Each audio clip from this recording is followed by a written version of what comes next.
Muito boa noite, queridos amigos. Eu sou Malu e estamos aqui hoje para fazermos uma reflexão do Evangelho, na passagem evangélica, que traz o livro Caminho, Verdade e Vida, com o título de Enseja ao Bem. Mas antes eu gostaria de convidá-los a fazermos uma introspecção, uma prece, uma reconexão com o alto, para que a gente consiga então aprender esse conteúdo do Evangelho como uma semente realmente para os nossos corações. Então vamos nesse momento fechando os nossos olhos, elevando os nossos pensamentos a Deus, nosso Pai, e ao nosso Mestre Jesus, que trouxeram para nós o ensejo do ensinamento evangélico, ensejando também momentos de reflexão, de aprendizagem e de convite a sermos melhores, convite a sermos verdadeiramente cristãos, a conhecermos as passagens evangélicas de maneira que elas conversem com nossa alma eterna. Nós agradecemos, querido Jesus, por esse momento, por todas as lições que nos deixaste, pelo teu sacrifício, que perdura até os dias de hoje, na condição de guardião do nosso planeta. Querido Jesus, se conosco. Abençoa a nossa vontade de aprender, de nos melhorar. Que assim seja. Bom, então, o livro, ele vai trazer para nós, esse capítulo intitulado Enseja ao Bem, que fala da passagem de Mateus. Jesus, porém, lhe disse: amigo, a que vieste? Então, aproximando-se, lançaram mão de Jesus e o prenderam. Mateus 26:50. É significativo observar o otimismo do Mestre, prodigalizando oportunidades ao bem, até o fim de sua gloriosa missão de verdade e amor junto dos homens. Cientificara-se o Cristo com respeito ao desvio de Judas, comentar amorosamente o assunto na derradeira reunião mais íntima com os discípulos. Não guardava qualquer dúvida relativamente aos suplícios que esperavam? No entanto, em se aproximando, o cooperador transviado beija-o na face, identificando-o perante os verdugos, e o mestre, com sublime serenidade, recebe-lhe a saudação carinhosa e indaga: amigo, a que vieste? Seu coração misericordioso proporcionava ao discípulo inquieto enseja ao bem até o derradeiro instante. Embora notasse Judas, em companhia de guardas que lhe efetuariam a prisão, dá-lhe o título de amigo. Não lhe retira a confiança do minuto primeiro, não o maldiz, não se entrega a queixas inúteis, não recomenda a posteridade com acusações ou conceitos menos dignos. Nesse gesto de inolvidável beleza espiritual, ensinou-nos Jesus que é preciso oferecer portas ao bem até a última hora das experiências terrestres. Ainda que ao término da derradeira oportunidade, nada mais reste além do caminho para o martírio ou para a cruz dos supremos testemunhos. Caminho, Verdade e Vida, do Espírito Emmanuel. Então, essa é uma das passagens mais comoventes da história de Jesus encarnado, Ele sabia o que esperava. Jesus avisou, inclusive, nos últimos momentos aos seus discípulos o que ia acontecer. Ele sabia que alguém do seu círculo tão íntimo o trairia. E mesmo assim, como diz aqui o Emmanuel, ele em momento algum ele maldisse, ele deixou para a posteridade algum aspecto de mágoa. Muito pelo contrário, com uma sublime serenidade, ele recebe a saudação carinhosamente e indaga: amigo, a que vieste? Jesus chama de amigo aquele que o estava traindo e o entregando aos guardas, aos verdugos, que ele sabia o torturariam e o levariam à morte física. E, no entanto, ainda assim, ele o chama de amigo. Mas quando ele o chama de amigo, é porque realmente para ele, Judas, assim como todos os discípulos, eram grandes amigos e ele os amava. Conforme ele mesmo disse, né? Vocês, meus discípulos, serão reconhecidos por muito se amarem. É preciso se amarem como eu vos amei, como eu vos amo. Então, mesmo tendo esse amor tão infinito e tão enorme, né? Jesus teve alguém que o traiu. Claro que equivocadamente, como nós espíritas sabemos, né? Já não malhamos os Judas, porque nós conhecemos a verdade, a realidade de que todos nós somos pessoas falhas, né? E que o Cristo jamais condenaria ninguém, e que o Cristo jamais deixaria de perdoar quem quer que seja, ainda aquele que o está traindo. E ele chamou de amigo porque ele realmente amava tanto a Judas como a todos os outros, como ama nós mesmos. O que Jesus quer de nós é isso, né? É a compreensão da sua missão, mas a compreensão ainda mais da nossa missão. Porque a missão dele tem relação com a nossa. Porque ele veio aqui e ele esteve aqui para que todos os seus sacrifícios, todos os seus passos, as suas falas, elas fossem levadas para o nosso coração como um roteiro de luz. Então, quando ele, mesmo sabendo que estava sendo traído, ele chama de amigo, ele dá uma lição a Judas. Não só a Judas, mas ao futuro, né? Porque Jesus é atemporal. Tudo que ele disse e fez são atemporais, são eternos. Então, ainda hoje, mais de 2020 anos depois disso, nós aqui estamos a falar sobre isso. Prova a eternidade, né? O caráter eterno, o caráter de imortalidade do roteiro de luz do Evangelho do Cristo e de todos os seus feitos e de todo o seu sacrifício. Ele mesmo sabendo que expiraria de uma maneira muito cruel, que seu corpo passaria por torturas talvez humanamente não suportáveis, né? Ele ali estava perdoando, porque isso deixaria uma lição para todos, para os discípulos daquele momento, da mesma maneira quando ele diz a Pedro, né? Quando Pedro tira a orelha com a espada, ele arranca a orelha do guarda, né? E Jesus, né, com os seus métodos de cura, ele coloca de volta no lugar a orelha e diz para Pedro: quem desembainhar a espada, pela espada perecerá. Então, todas as falas deles são lição para a eternidade. Não cabe a nós agora essa frase, amigo, aqui vieste? Ele faz com que Judas se questione, né? Ele está me chamando de amigo e está perguntando por que eu estou aqui trazendo os guardas. Isso refletiu profundamente em seu espírito eterno e fez com que milênios depois, né, Judas ainda se sentisse em débito com esse que é o Cristo, com quem esteve, com quem ele dividiu uma mesa, com quem ele ceiou, com quem ele passou muitos dias aprendendo. Então, se para Judas isso foi uma lição eterna, para nós também é. Jesus nos questiona, né? Amigos, a que vens?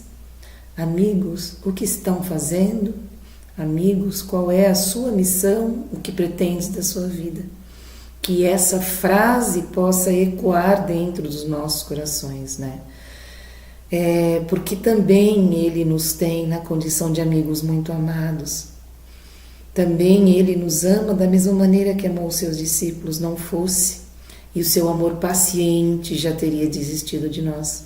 E Ele não desiste. Na condição do Cristo planetário, né, do governador do planeta Terra, Ele que arquitetou esse planeta, junto aos arquitetos siderais, né, todos os espíritos de alta envergadura na formação do planeta, foi por muito nos amar. Foi por muito amar. E por esse amor tão imensurável que nós sequer chegamos perto de conhecer, que Ele fez todo esse sacrifício. Eu sempre me questiono. Às vezes eu falo assim, a gente vê tanta coisa acontecendo, né, na humanidade, tanto genocídio, tanta imposição de sofrimento a pessoas inocentes, a crianças, a animais, e a gente se questiona, Jesus, como é que você tem tanta paciência com a humanidade? Às vezes eu mesma solto uma frase, Deus, manda o meteoro, porque o mundo precisa ser, já deu. E aí a gente se depara com uma frase assim, né? Amigo, aqui vieste. Então o convite é para que essa frase possa ressoar dentro da nossa consciência, né? Aqui viemos. Viemos para adquirir virtudes e sabedoria. Jesus não espera de nós que nós sejamos Cristo numa encarnação. Não espera que a gente tenha a evolução de um Chico Xavier, que a gente tenha a grandeza de uma Madre Teresa, que a gente tenha a humildade de um Francisco de Assis, ou que a gente tenha a bondade e a pureza de uma Irmã Dulce. Jesus só espera que nós sejamos melhor do que nós mesmos no dia de amanhã. Sem projetos megalômanos, né? Às vezes a gente começa a estudar a doutrina espírita ou aceita uma religião, seja ela qual for, e aí a gente adentra esse estudo religioso e a gente acha que a nossa missão é uma missão grandiosa, né? De salvar o mundo. Na verdade, o que Deus espera de nós é menos, né? Talvez possamos escutá-lo dizendo menos, bem menos. Salvando a nós mesmos todos os dias, de nós mesmos, já estamos fazendo o nosso melhor. E quando a gente melhora um tiquinho, a gente melhora o mundo um tiquinho também. Pessoas melhoradas, elas refletem um mundo melhorado. Não existe um mundo melhor sem pessoas melhores. Não existe um mundo consciente sem pessoas conscientes. Não existe um mundo regenerado sem consciências regeneradas. Nós que estamos, né, aí nas portas da regeneração planetária, vendo tanta atrocidade. Bom, eu como professora de história posso dizer a vocês que o mundo não piorou, não. A gente está vendo muita coisa ruim, sim. Guerras, né, infanticídio, mas acreditem, já foi pior do que isso. Já foi muito pior do que isso. Né, os seres humanos já foram muito mais cruéis. Então, cuidado, né? A gente precisa tomar cuidado de não adentrar a essa seara do pessimismo, como eu mesma falei, né? Deus, como você tem tanta paciência, Jesus, como você pode ser tão misericordioso. Na verdade, o mundo melhorou sim, e a maioria das pessoas é boa. A maioria é boa. O problema é que o mal faz muito barulho. O mal é barulhento e às vezes bem organizado. E aí, como diria, né, Martin Luther King, ele disse que o bem é tímido, os bons são tímidos, é pela timidez dos bons que o mal ele acaba aparecendo mais porque ele é barulhento. Mas a gente precisa se dar conta de que as pessoas boas, elas são maioria, né? Por isso que eu acho que Jesus, ele é tão paciente, tão misericordioso. Por isso que eu acho que o projeto de amor do mundo é um projeto que continua vigente. Quando eu vejo crianças nascerem e a gente se depara com bebês tão lindos, né? Tão cheios de... Eles são portadores das esperanças de Deus. Cada ser humano que nasce ou renasce, que retorna na forma de um bebê tão delicado, com uma grandeza, com uma luz, como uma página em branco, como um espírito que retorna com esperanças, né? Aí a gente precisa refletir. Deus ainda não desistiu da gente. Não desistiu. E segundo previsões, estão nascendo, retornando espíritos de alta envergadura. Se aproxima um momento de transição planetária. E para que o bem chegue, à noite ela fica muito escura. É como quando vai amanhecer, na aurora, né? Então, antes que surjam os primeiros raios de luz, a noite ela é mais escura, que é o que acontece, né, com o mundo. Parece que está muito difícil, mas é porque se aproxima o momento da luz, o momento do bem, e a cada um de nós cabe fazer a escolha. As escolhas elas são diárias, são cotidianas, elas estão o tempo todo nos buscando, né? Quando a gente escolhe silenciar perante uma fala infeliz de alguém, quando a gente respira e entende e não retruca e não somos reativos a ofensas, não alimentando, né, essa corrente de ódio que a gente vê por aí, principalmente com as redes sociais propagando ódio, né? Vamos prestar atenção em nós. O nosso mundo interno, se ele não está em guerra, a gente às vezes se preocupa muito com a guerra de fora. E nosso mundo interno, como é que vão as guerras de dentro?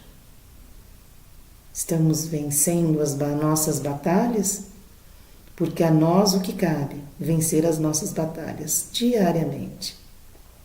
Então fica o convite de Jesus e a pergunta que não quer calar. Amigo, aqui vieste? Amigos, aqui vieste? Aqui vocês vieram? Que essa pergunta ressoe em nossa consciência, em nossos corações. E que o Mestre Jesus, Ele que nos tem como amigos, muito amados, muito queridos, estenda sobre nós a sua misericórdia, o seu amor misericordioso, e que o nosso Pai, que é um Pai eterno, que nos trouxe a vida em abundância, nos envolva com vibrações de esperança, vibrações de amor, de perdão, de entendimento.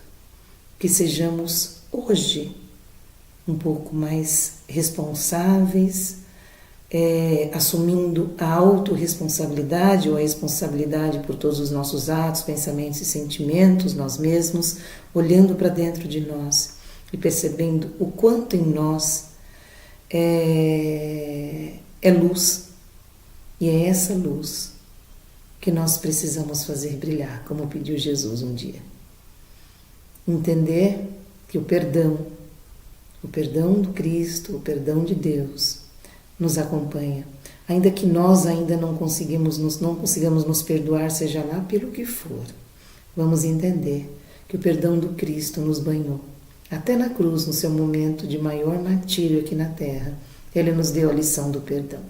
Perdoa, eles não sabem o que fazem. Eu acho que hoje nós já sabemos o que fazemos. Então é tempo da renovação, é tempo de atender ao chamado da luz. E pegar mais leve um pouco conosco, não querendo mudar o mundo de um dia para o outro, mas percebendo os pequenos momentos em que nós podemos perdoar a nós mesmos, respirar, perdoar o outro, nos compreender, nos entender, visitar as nossas sombras, fazer as pazes com ela, acolher os nossos sentimentos, os nossos pensamentos, acolhendo a nós mesmos, as nossas dores, as nossas feridas, cuidando de nós, daquilo que em nós ainda é dor, transformando isso em luz. Que Jesus possa nos abençoar, queridos amigos. Que assim seja.